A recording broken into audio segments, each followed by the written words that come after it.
Think a bicycle bell is just for warning pedestrians? Think again. The way cyclists ring their bells in public spaces forms a subtle, unspoken language that shapes group dynamics and manipulates social interactions.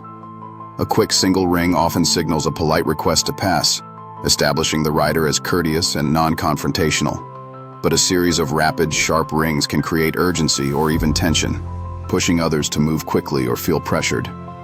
Some riders adopt rhythmic, almost musical patterns, which foster camaraderie or signal a friendly group presence, subtly inviting others to join or acknowledge the group's unity. Conversely, an aggressive, prolonged ring asserts dominance, forcing others to yield and reinforcing a hierarchy on shared paths. These bell patterns don't just communicate intent, they shape perceptions, influence behavior, and dictate who leads or follows in public cycling settings. Next time you hear a bell, listen closely. You're witnessing a complex social dance orchestrated by the simplest of sounds.